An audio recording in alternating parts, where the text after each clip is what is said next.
Thanks, Karine.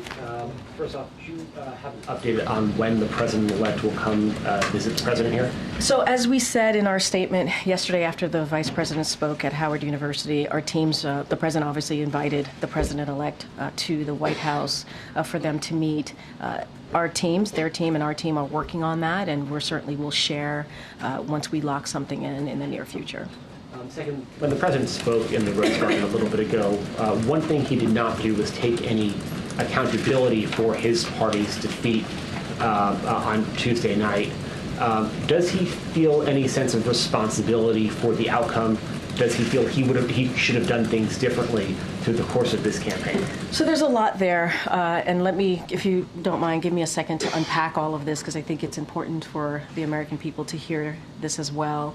Look, the president has spoken to this, and I'll say it again here. He was certainly inspired by the campaign that the vice president ran. When he decided to pass the torch over to the vice president, you saw the party come right behind her, support her, right after he was able to do that. And it's because she was the right person for the job. You heard him say that in 2020, the reason why he selected her as her running mate, because he knew she would be able to do the job on day one. And you heard that obviously once he decided to pass the torch, which he didn't think about, give any second thought, right? He thought about it and did it. Like, it wasn't something that he gave a second thought to, as I just said. He knew it was the right thing to do. And I would want to say as well is that if you look at the 4 years, almost 3+ years, there are some historic accomplishments that they were able to do together, whether it's beating Big Pharma, and now Medicare is able to negotiate, whether it's getting a bipartisan infrastructure law, whether it's the PACT Act, the Bipartisan Infrastructure, the CHIPS and Science Act, thank you so much. These are things that were able to get us out of the pandemic. And you heard me say at the top that the president is proud to leave the strongest economy for the next person that's coming, for the president-elect. And that's what they're going to inherit. But with all of that said, and this gets to your question, despite all of the accomplishments that we were able to get done, there were global headwinds that because of the COVID-19 pandemic, obviously COVID-19 led to disruptions with the supply chain, and it had a political toll on many incumbents if you look at what happened in 2024 globally.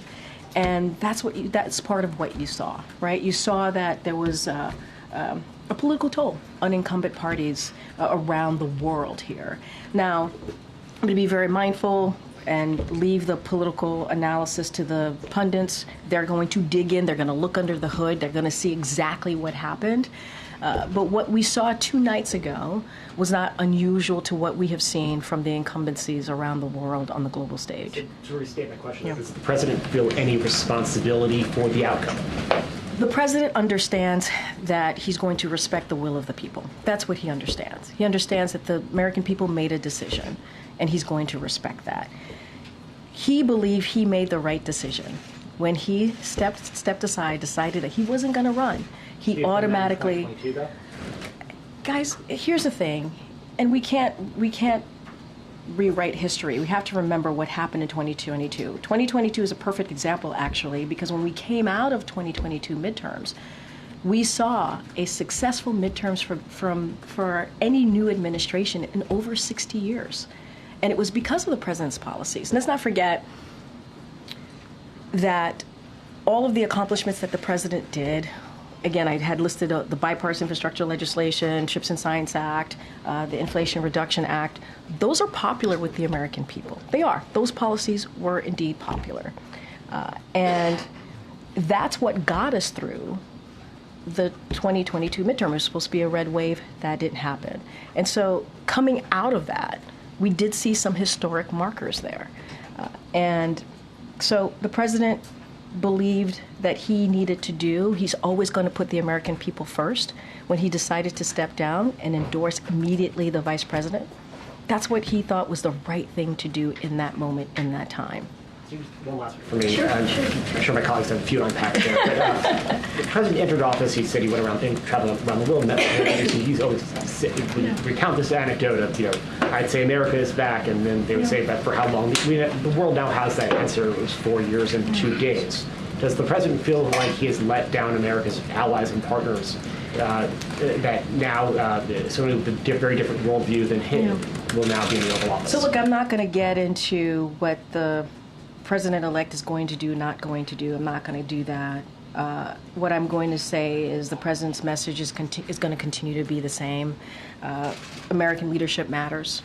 How we conduct ourselves on the global stage matters. We are indispensable nation on the world stage. That is what the president believes. And that is something that he's heard, to your point, when he was around the world. And he appreciates the cooperation that he's received from our partners and our allies.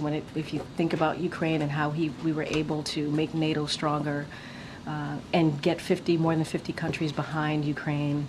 When you think about what's happening in the Indo-Pacific to the Middle East. And so cannot speak to what the next administration is going to do. I can only speak to what the president was proud that he was able to do over the last 3+ years. And that's going to continue to be our focus. And that's what we believe is the right thing to do on behalf of the American people. Okay, Nancy. Thank you. Does the president have any regrets about when he chose to leave the race, or any regrets about deciding to run for a second term? Look, the president is very proud of what he was able to accomplish. He was very proud, and when he made that decision to hand over the torch, pass the torch to the vice president, he believed it was the right decision to make at that time. He believed that she was ready. She was ready to lead on day one, and has been very proud on what he's been able to deliver. And as I was talking to Zeke, or answering Zeke's question moments ago, what we saw 2 nights ago was certainly very much in line to what we've seen in other G7 countries.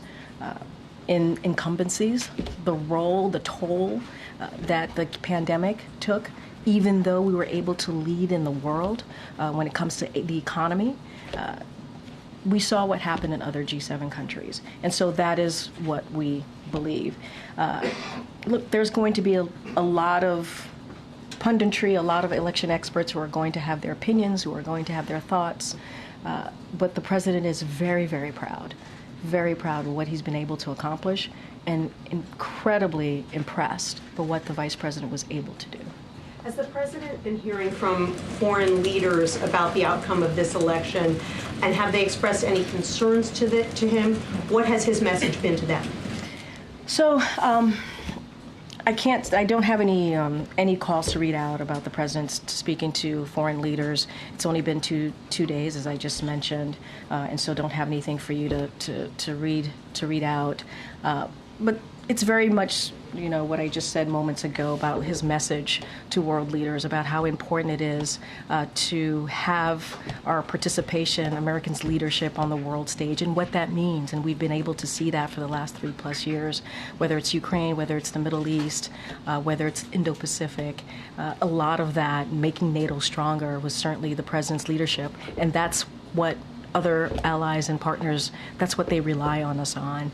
And so we're going to continue to do that. That's going to be our focus in the next 74 days. I just don't have anything to read out. But our message is America is going to continue to be there. I can't speak to what the next administration is going to do. And the president said today that he's going to assist with the transition. Yeah. Has the Trump transition team been responsive? Have they taken the steps that need to be taken so far in order to ensure an orderly transition? If you're talking about the MOUs that the transition teams need to sign, as of now, the Trump-Vance transition team has not yet entered the agreements with the White House and the General Services.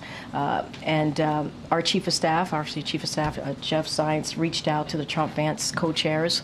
And so we're going to leave that line of communications open. We're going to be helpful here. We want to have an effective, efficient transition of power, and so we are ready to provide that.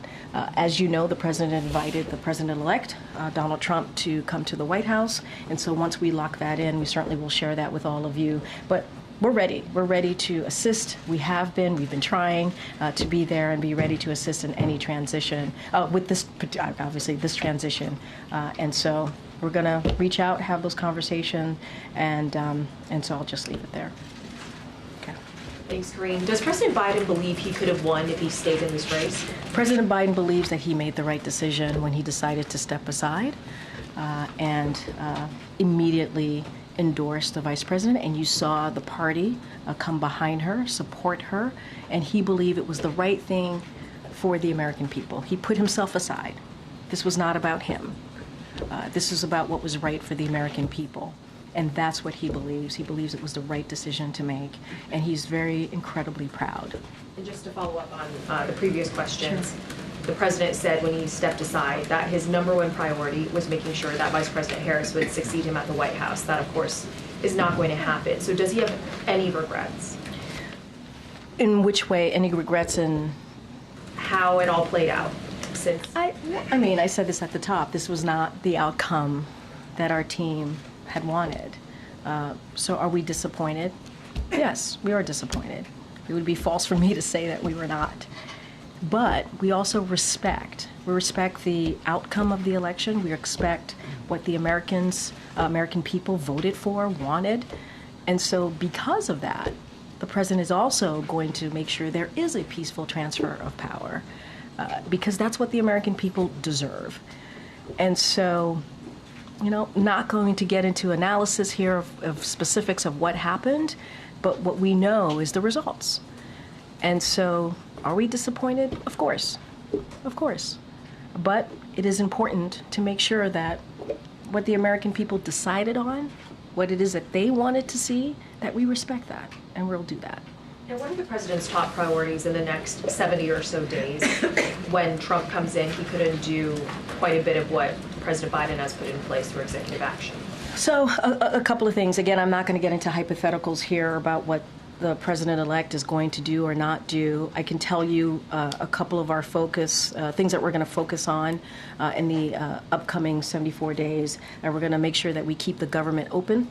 We're going to deliver assistance for communities devastated by Hurricanes Helene and Milton and other recent disasters. We're going to pass the NDAA, that's important. And we're also going to make sure that we confirm well-qualified judicial nominees. That's going to be certainly our focus in the next 74 days. And I'm just not going to get into the next administration, what it is that they're going to do or not do. I can speak to what our focus is going to be. Gotcha. In 2020, President Trump did not invite then President-elect Biden to come to the White House. President Biden has elected now President-elect Trump to come. I'm curious if that was a hard decision for him, given that he didn't have that offer 4 years ago. So, look, you mean a hard decision for him to make, President Biden to make right now? Biden now. I mean, you've covered the president for a long time. I think you covered him when he was vice president. You know Joe Biden, right? You know that this is a person that cares about the American people, that respects the office. And if anything, he has shown that not just the 3+ years, he has shown that as senator, as vice president. And so it is not surprising to me that he would do the right thing on behalf of the American people. This is not about the president-elect, right? This is about the American people. They deserve a peaceful transfer of power. That's what this president understands and wants to make sure that we execute the Biden-Harris administration. And so that is what you saw. That's what you're going to see. That's what you heard from him. You heard that from the vice president as well yesterday when she was at Howard. And that's what you're going to see over the next 74 days. So I think it is in line with who this president is and how he sees the importance of respecting the American people and how it is important to make sure we truly, truly have a peaceful transfer of power. And him being the president, the current president, the onus is on him to make sure that happens. There's been a lot of criticism in the last couple of days directly addressed at President Biden for some of the questions that have already been asked. Running in the first place or not stepping aside faster. Some of that criticism has also been directed at his team and the advisors around him for advising him to do what he did. Can you address that criticism? To do what he did, meaning Running again, not stepping aside faster, and showing what some people say, quoting folks here, an arrogance of believing he was the only one who could beat Donald Trump. I mean, well, you said something at the end that I do want to just kind of reiterate and remind folks, and it was a good reminder to me, which is like, look, this is the president who has been the only person has been able to beat Donald Trump. I mean, that is true. In 2020, he was able to do that. There were more than 20 candidates who tried to beat him, and he was the one that has been able to do that. I talked about what happened in the midterms, how it was historical for a new administration in more than 60 years to have been able to have that type of outcome from the 2022 midterms when everybody said it would be a red wave. What I will also say is that he's incredibly proud of the campaign that this vice president ran. Incredibly proud of her. And when he did decide to step aside, he immediately endorsed her, and the party unified behind her. They did. He said that. My question is just if you can or want to address the criticism that's being directed at him for this loss. There's going to be a lot of people who are going to say a lot of things. There's going to be election experts who are going to look under the hood in the next couple of days and weeks and months, as I've said already, and they're going to have their opinion on this race. What I can say is that, and this is something the president says all the time, you get knocked down, you get back up. And the president said this moments again. This is a defeat, but we are not defeated. And the president believed he made the right decision on behalf of the American people, on behalf of this country, to step aside. And we saw what happened in 2022 after the midterms. We saw where we were at that time. And this is how elections are. This is. It ebbs and flows. You win, you lose. And this is where we are today. What we're going to focus on is respecting the American people and how we move forward in the next 74 days. Thank you, Karine. You talked about the influence that the 2022 midterms had on the president's thinking to decide to run for re-election. But around that time in 2023, polls showed that roughly 80% of Americans believed at that time that the president was too old to serve another term. Did he believe those voters were wrong? What he believed is what 14 million voters decided in the primary to make him, and the vice president, obviously she was on the ticket, the nominee. That's what happened. 14 million for this current past primary. 14 million Americans decided that. So they made their decision on who they wanted. They did. That was decided. Now, as we know, in July, the president made a decision to step aside, and he immediately, again, decided to, without thought, without second guessing, endorsed the vice president. So you had 14 million Americans who made that decision in the primary. But around that time in 2023, the president's team also very firmly encouraged other rising stars, luminaries in the party, people who had participated in the primaries in the 2020 cycle, to rally behind the president and not to consider their own ambitions. Was that the wrong call? I'm not going to get into conversations. I'm not going to get into that reporting. It is not unusual for people to rally behind the leader of the party. In this case is Joe Biden for the Democratic Party. It is not unusual for that to happen. I'm not going to relitigate or get into what was said, not said. I actually don't have any information on that. What I can say is what the president decided to do. What the president believed, and what the president's going to continue to do is put the American people first. That is the most important thing for him. Does the president have worries about what the country and what this office will look like after January 20th? Look, the president is going to certainly, again, respect what majority of Americans decided. They decided they wanted Donald Trump to be president, and he's going to respect that. I don't want to get into hypotheticals about what's going to happen in the next administration, not happen in the next administration. We are proud. The president is incredibly proud of what he has been able to do for the American people. And that's going to continue to be his focus. I talked about the legislative focuses that we're going to have in the next 74 days. And he wants to continue to implement those historic legislations, now laws, that he was able to get done. And, you know, the next administration is going to inherit a strong economy, which he's very proud about. But I think for now I'm going to leave it there. And does the president hope to meet with the president-elect before leaving to go to South America, where he'll meet with world leaders? What I can tell you, it'll be in the near future.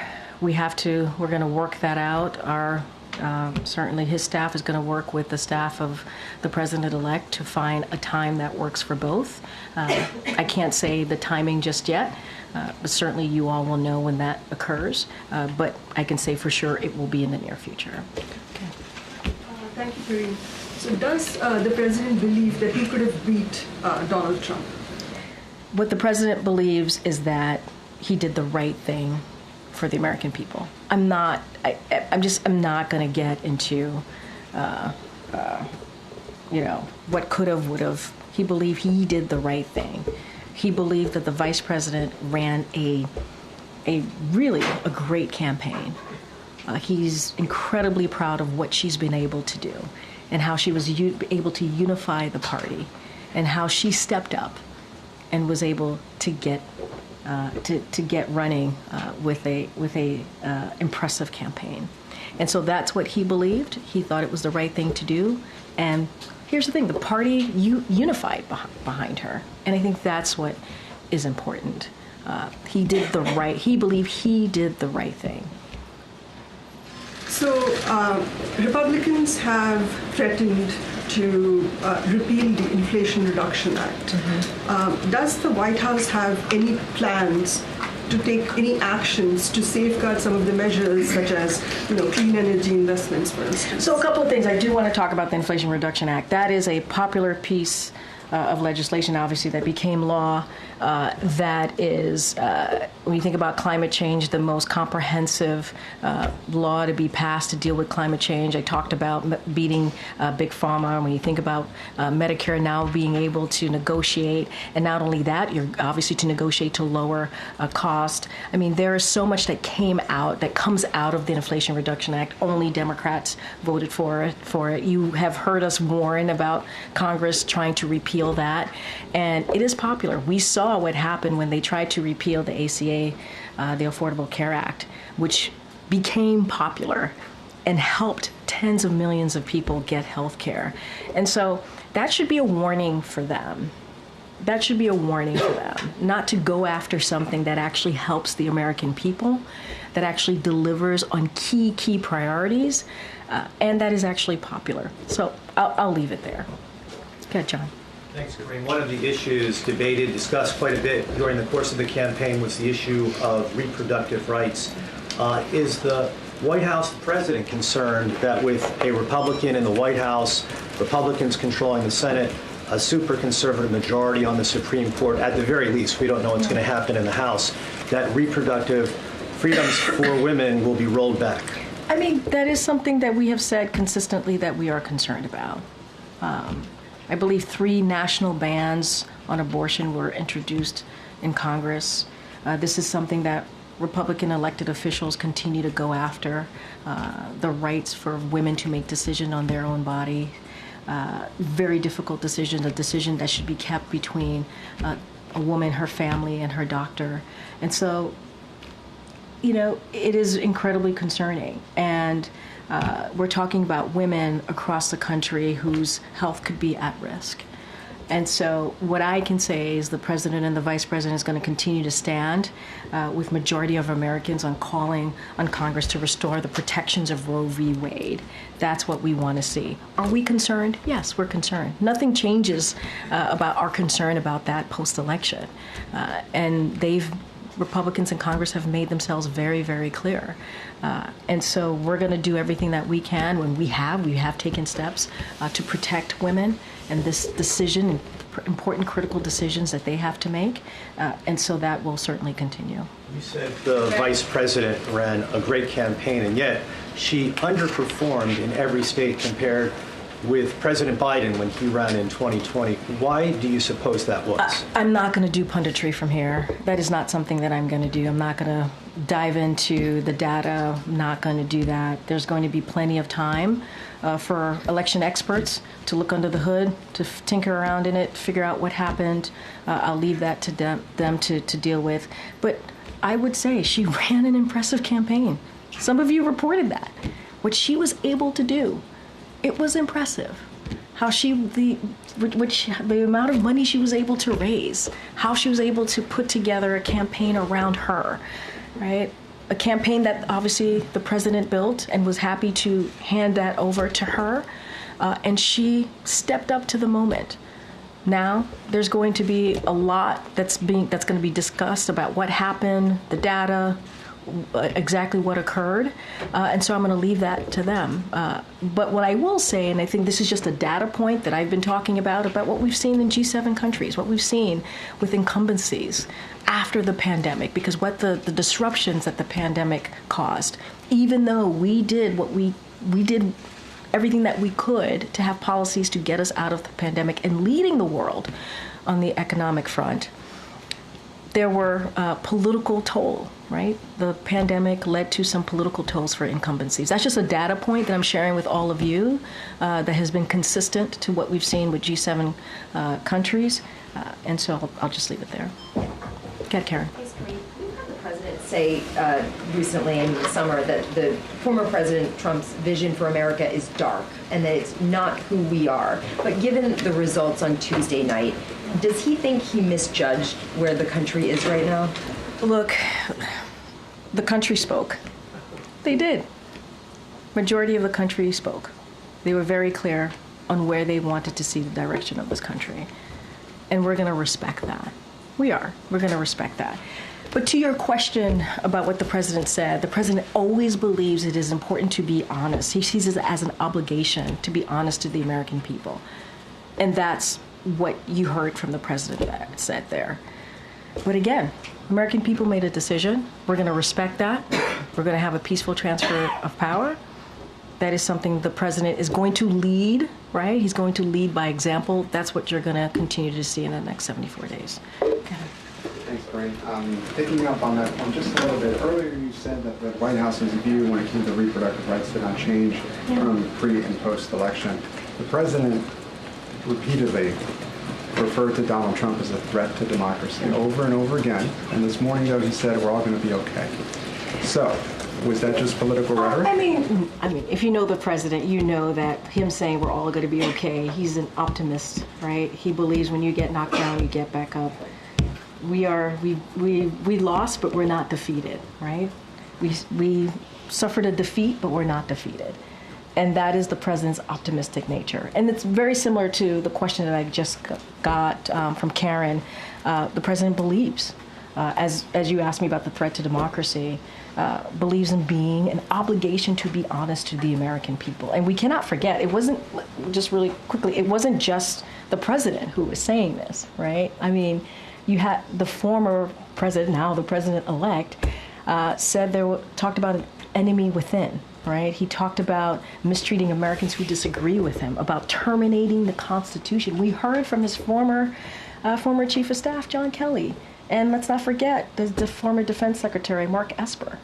We heard from them and what they had to say. So we weren't the only ones saying that.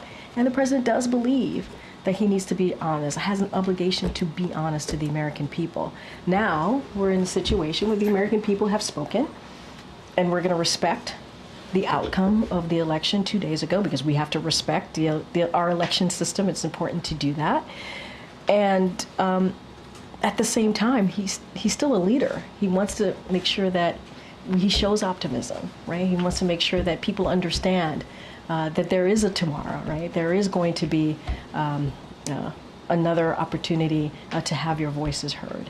And so that is very much quintessential Joe Biden, I think, if you have followed him and really reported up on him for the past several years. To be clear, you still believe that Donald Trump is a threat to democracy?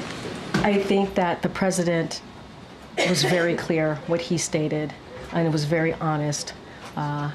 And what we are trying to do, and I get your question, what we are trying to do is respect what the American people decided. We're not trying to cause any divisions here. We're trying to be very respectful of what the American people, but again, when he spoke, he wanted to be honest with the American people and shared what he believed, and it wasn't just him.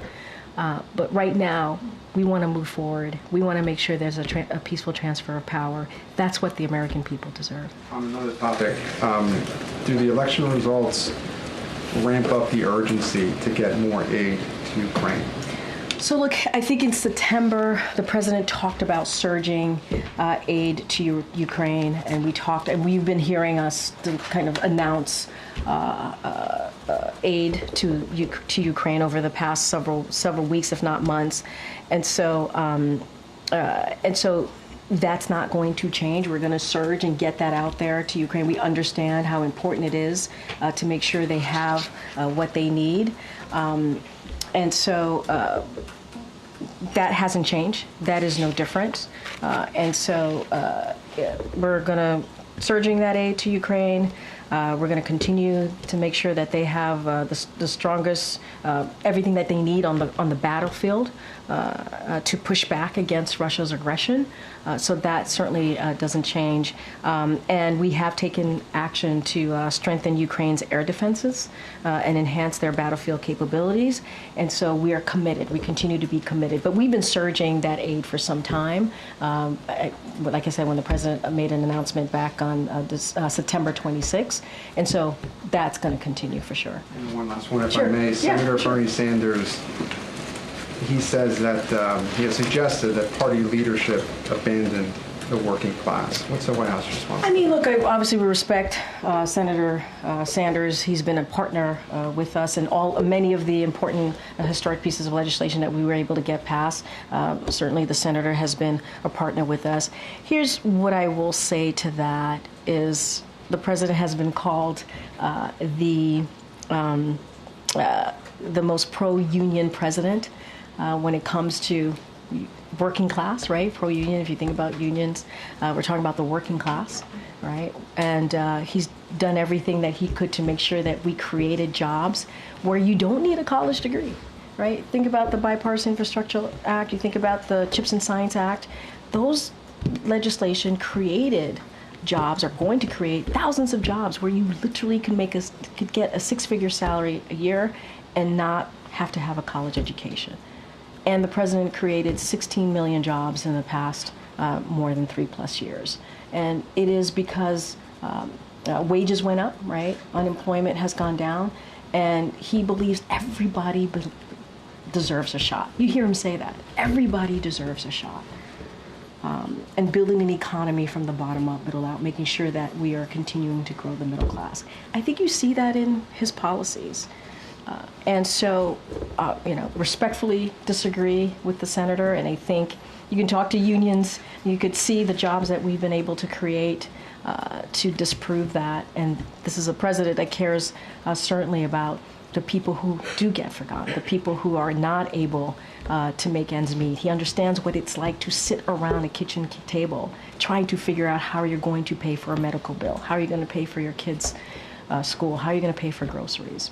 And so does the vice president. Go ahead, Kim. President-elect Trump has heard from a number of world leaders since the election: Xi, Macron, Zelensky, Netanyahu. What is the level of concern that Trump may try to conduct foreign policy in this transition period and get in the way of some of the president's foreign policy priorities? I mean, look, it's not unusual, right, for a president-elect to hear for world leaders, especially after an election win. I don't have anything beyond that. I'm not going to speculate beyond that, and so I'm just gonna leave it there. And does the president see this election as a setback to some of the efforts he's been making to try to get the hostages released, to try to bring peace to Gaza? So look, since you mentioned Gaza, we're going to continue to work to get to advance diplomatic efforts, obviously to end the war in Gaza and secure the release of all the hostages. That's what we're going to continue to do, and as well as our efforts to get to a resolution in Lebanon that ensures citizens on both sides of the blue line can safely return home. And so that's going to continue in the next 74 days. That's going to continue to be a focus, and that's going to continue to be a commitment. Does this make it harder, though? It's asking for speculation. I'm not going to speculate. All I can speak to is what we're committed to do. But that doesn't change. That certainly doesn't change. Go ahead, Tam. Thank you. As you said, the Trump team hasn't yet signed those memorandums of understanding with GSA. Does that in any way impede your ability to help there be a smooth transition? Are there any practical implications in terms of what this White House is able to do? Okay, a couple of things. I'm glad you asked this. So there are two memoranda of understanding under the President Transition Act. The first one is the MOU that's with the GSA, which offers services like office space, equipment, and supplies. And then the second MOU is with the White House, which outlines access to agency employees, facilitates and information. So yesterday, the Chief of Staff here, Jeff Zients, reached out to Trump Vance transition co-chairs, that's Howard Lutnick and also Linda McMahon, to make clear our intention to lead an orderly transition and reiterate the role the agreements play in initiating transition activities. Zients, Jeff, acknowledged the public comments in mid-October by co-chairs that they intend to execute on the MOUs, which both parties in the past transition have agreed to. So he stressed that the White House and the administration, we're ready to assist. They said that they were going to, and so we'll leave that to them. What happens if they don't get signed? I'm not going to get into hypotheticals from here. Anything now? I mean, look, we're here to assist. We want to have a peaceful transition of power. We want to make sure they have what they need. I laid out, there was a reason I wanted to lay out the two MOUs for folks to understand.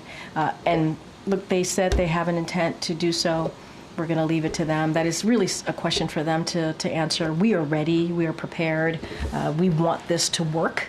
And so we stand by that. And we heard from the president today. However, he did not take questions. We're hearing from you. We would like to hear from the president. It's traditional for the president to come out. It would be much easier to ask him, for instance, how he feels about the election. Sure. Are you going to make that happen? He will be looking forward to talking to all of you soon.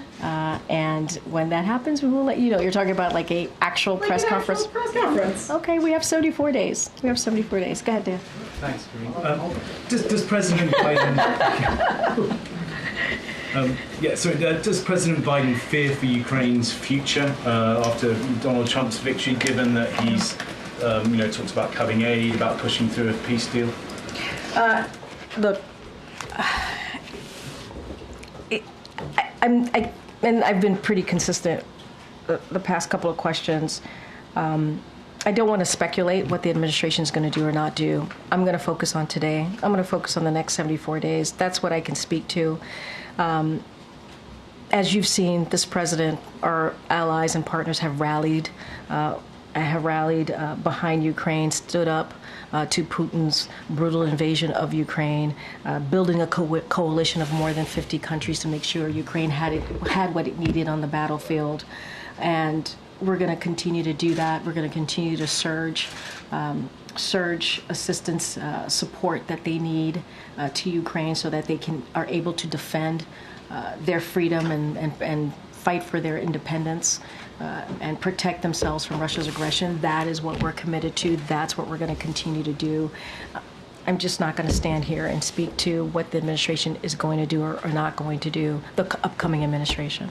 I'm going to ask you to speculate one more time about something else. Sure. On a related note, Vladimir Putin said today he was ready to talk to Donald Trump. Would that be a good idea, do you think? I'm just not going to speak to that. I mean, he's the president-elect. That's what the American people decided. I can speak to what we're going to do the next 74 days, our continued commitment to make sure that Ukraine has what it needs to beat back Putin's aggression. And that's what I'm going to speak to. Okay. Thanks, Karine. I have two questions on pardons. The first, does the president intend to pardon any administration officials or people that Trump has threatened with any sort of legal actions? He's got 74 days, as you mentioned. Yeah, I know pardons is going to be a big part of the questions that I get here over the next several weeks and couple of months that we have. I don't have anything to share or any thought process on pardons. Once we have something to share, we certainly will share that. Secondly, his son, Hunter, is also up for being sentenced next month. Does the president have any intention of pardoning him? We've been asked that question multiple times. Our answer stands, which is no. You mentioned 2 MOUs. Yeah. Can you give us a flavor of what might be subsequent MOUs that might be coming up? I was talking about the transition and how that there's 2 MOUs that are related to the Transition Act, Transition Presidential Act, and that's what I was speaking to. I don't have anything else beyond that. This is part of the Transition Presidential Act, and that's what I was speaking of. I just wanted to make sure that there was an understanding that there's 2 MOUs. I don't have anything beyond that. Okay. Okay. Is the president still planning to attend APEC and the G20 summits next week? And if so, given there's such little time in office, what does he aim to do there, accomplish there? So, look, he is planning to attend both conferences, if you will. He's going to be going to Peru and Brazil to attend those conferences respectfully. We will have more to share. I don't have anything beyond that, but I can confirm that the president will be attending. Okay, Anita in the back. Thank you. 2 foreign policy questions. First of all, what are your top foreign policy objectives in the next 74 days, especially vis-a-vis the Americans being held in Gaza and in Ukraine? What are you doing to work to, if you can't solve these problems in the next 74 days, to handle it in the next administration? So look, the president's going to continue, as more broadly, speaking of, in more general terms, speaking of the president's focus on foreign policy. He's going to continue to push forward with the progress that we've made over the 3+ years, and that's been on an array of important issues. Whether I've been talking about Ukraine, whether it's continuing to strengthen our alliances and partnership, standing with Ukraine, making sure they have what they need on the ground to beat back against Putin's aggression, tackling challenges we face in the range from Indo-Pacific to the Middle East.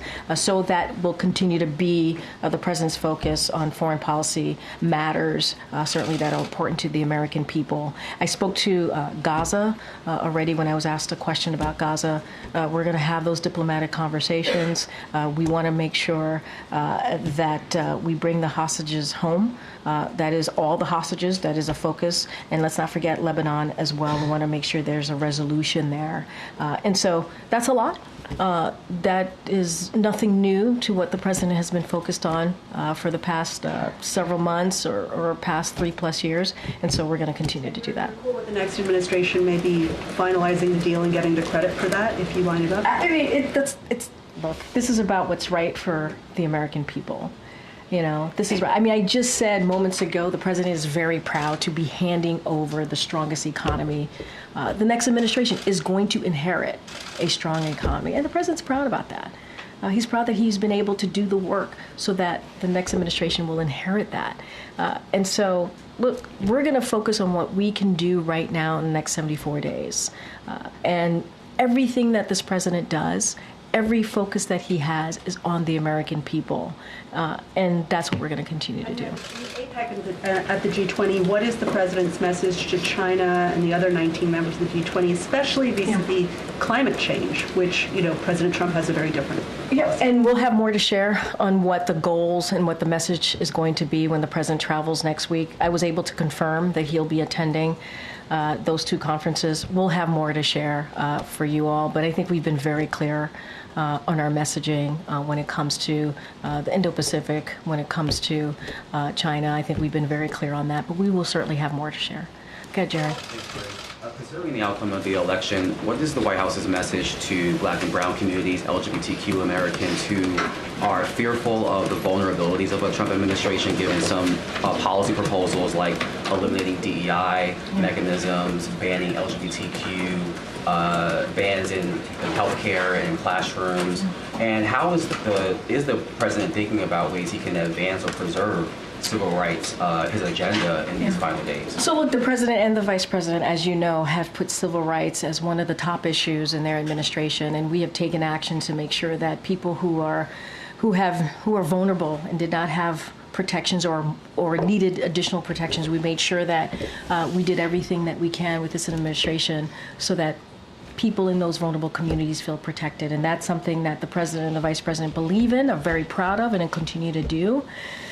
And when it comes to this election, I said this, we did not have the desired outcome. There are some people who are celebrating and some people who are heartbroken by this moment. And we understand that.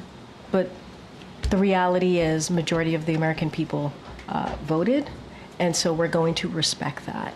I don't have any new policies to speak to, but for those who are hurting, we see you, we hear you, we understand what you're going through, but don't have anything else to speak to. One more question. There are reports of racist text messages targeting Black Americans being sent across the country, particularly on college campuses, Ohio State, University of Alabama, Clemson University. These messages are claiming to be from Trump supporters, indicating that recipients have been selected to, quote, pick cotton on plantations. These messages were quickly condemned by campus and civil rights leaders, but is the White House tracking this, and what concern does the White House have about the outcome of the election leading to heightened hate speech? Well, look, I have not spoken to the team here about that reporting. It does sound concerning, obviously. I would have to go back and get a better sense of what is indeed happening and what, the facts are. Just going to the broader question, it is important for every community to feel safe, to feel protected. That is something that this president has done and the vice president has done over the 3.5 years. We understand how vulnerable communities can feel, and it is important that we do that. And I think that's why in the next 74 days, the president wants to lead by example. That's why we keep talking about a peaceful transfer of power.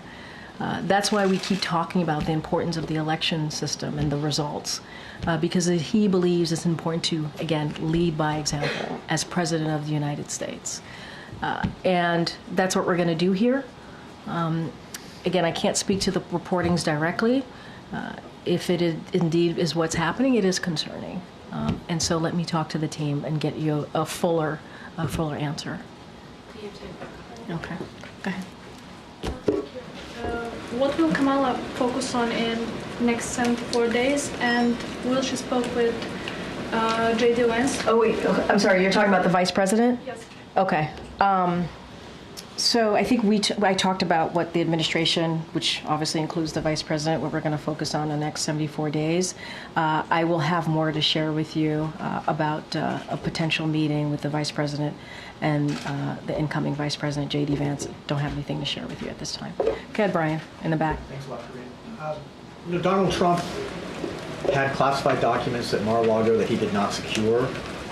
Does the president have concerns about classified information being given to Donald Trump in the next 74 days as part of the transition, that Donald Trump will not take steps to protect that? Look, I'm going to leave it to ODNI to speak to whatever information, classified information. I'm not going to get into speculation from here, and just leave it there for now. Oh, yeah, sure. When President Biden invites Trump to the White House, will he also invite the other living presidents? Will he invite Barack Obama, George W. Bush, and Bill Clinton to be there as well? I don't have anything beyond President Biden inviting the president-elect when they spoke recently. I don't have anything more. Obviously, when that meeting lands in the very near future, we will share that. The teams are working on it. I just don't have anything beyond the president inviting the president-elect. Go ahead, Phil. Thank you. First, a quick follow-up. Does the president still stand by his description of the former president, now president-elect, as an existential threat to democracy? I don't have anything else to share beyond what I said. The president believes When he said it at the time, he believes he had an obligation to be honest with the American people. I laid out what people who, former staffers of the former president said. We're talking about John Kelly, former chief of staff. We're talking about the former defense secretary. They were very clear. And we also heard words that the president-elect said, enemy within, going after people who disagree with him. And so the president is always, always going to be very honest with the American people. I don't have anything else to share beyond that. Look, we are being very clear here, right? The outcome was not what we wanted. And the American people have made a decision, and we want to respect. We want to respect the decision that the American people have made, and we are going to make sure that the American people get what they deserve, which is a peaceful transfer of power. And we're going to continue to focus on issues that matter. We believe that matter to the American people in the next 74 days. So it sounds like his assessment hasn't changed. He was being honest. He has an obligation, and he was being honest with the American people, and he will continue to do so. A question about the peaceful transition. Sure. What is President Biden's message to career civil servants who will carry over into the next administration? Does President Biden believe that they should be fully cooperative as the next president seeks to put his agenda into action? Fully cooperative. Not slow things down. Oh, no, Republicans are yeah, I mean, waste a lot look, of we're frustration. saying that we want a good, a peaceful transition. We want an effective, efficient transition. That's what we're saying, and that's in the president's administration. Career, political. We want to make sure that that transition happens in an orderly way, and we're not looking to slow down anything. We want it to happen. That's what the American people deserve. This is not political here, folks. This is not about politics. This is about the right thing to do for the American people. They've made a decision, and we're respecting that. Thank you. Yeah, no problem. I don't know how much gets her. Are members of the Trump team traveling with the president and government officials to Lima to the APEC summit? I'm sorry. What's the? Are members of the Trump team traveling, or are they going to be in Lima? You're going to have to ask the Trump team. I can only speak for the president. Yeah. Go ahead, Jackie. Thank you, Karine. Just to follow up on the pardon question, is a commutation also still off the table? For who are you talking about? Oh, no. I mean, we're not. That's not what we're going to do. So you had said on Air Force One that the president would not consider a commutation of his sentence. Yeah, You're saying that still stands? Okay, great. Yeah. And then I heard you earlier in the briefing talking about the pandemic's role in the outcome of this election. And it sounds like that is being looked at internally as potentially one of the causes of this outcome. But Richie Torres, the congressman, tweeted, Donald Trump has no greater friend than the far left, which has managed to alienate historic numbers of Latinos, blacks, Asians, and Jews from the Democratic Party with absurdities like defund the police or from the river to the sea or Latinx.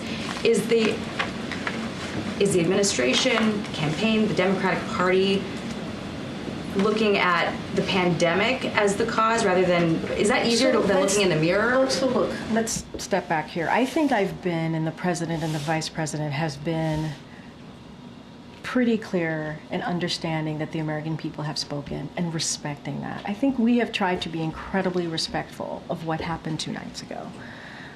And we're going to continue to do that. And I'm not going to speak to every person in the Democratic Party who has an opinion or a thought. I'm just not. It is not something that I'm going to do. I talked about the political toll on incumbent parties around the world as a data point, right? As something that we have seen pretty consistently with G7 allies in this time. And obviously, one of the things that occurred was the pandemic. It did. It caused disruption. It caused the supply chain to be disrupted and caused the economy to be turned upside down. While we put policies, and we are, in fact, leading the world on the economy, it doesn't stop the fact that there has been a political tone for incumbents. That is something that I'm telling you as a data point to share, because we know that you guys would have questions. That's a data point that I'm using. And I'm also saying that there's going to be election experts in the next days, weeks, months, who are going to, again, looking under the hood, kick the tires, trying to figure out exactly what happened 2 nights ago. And so there are the pundits. They're going to speak to that. They're the experts, and so we'll have more information as they look at the data. And so we'll leave that to them. And so I'm offering you our perspective, our thoughts, how we're going to move forward the next 74 days. And I think what Americans should be assured of is that this is a president that's going to put the American people first. That's what people can be assured for. Is examination happening at all inside, though? Because as Gabe mentioned, this administration messaged to millions of Americans that they're going to wake up the day after the election if Trump won and have their rights stripped away, that democracy would crumble, and the president said today we're going to be okay. So how do you square that? I can square that. I'm going to square that in a way that hopefully makes sense, because I've been answering this question multiple times. The American people made the decision. There was an election 2 nights ago. There was. And it was a free and fair election. And we respect the election process. We do. And Americans spoke. And so the job of the president is to make sure we respect that. The job of the president is to make sure that we have a peaceful transfer of power. That is what the American people deserve. And that's what we're going to, it's not complicated. It's truly as simple as that. As simple as that. The president called the president-elect, invited him to the White House. You know why? Because that's customary. That is customary. That is what you do. If you respect what the American people decided, that's what you do. And that's what the president's going to make sure that the Trump transition has what it needs, which is being led obviously by our chief of staff here. Why? Because the president wants to lead by example. It's not complicated. It really isn't. And that's important. By example, is the message to people who are fearful based on what the messaging was about the stakes? Well, now you're just twisting everything around, and that's really unfair. No, it is. No, Jackie, it's unfair, because I've been standing here trying to be very respectful to what happened the last 2 nights ago. Being respectful. I've been standing here saying that we respect the decision that the American people made. I've been standing here and saying that the president's going to put the American people first. I've been standing here talking about how the president's going to make sure that they get what they deserve, which is a peaceful transfer of power. I do not appreciate having my words twisted. That is, I am being very clear, very clear about what the president wants to do, and the vice president. We want to make sure that we deliver for the American people. They deserve a peaceful transfer of power, and that's what you're going to see. Thanks, everybody. Have a good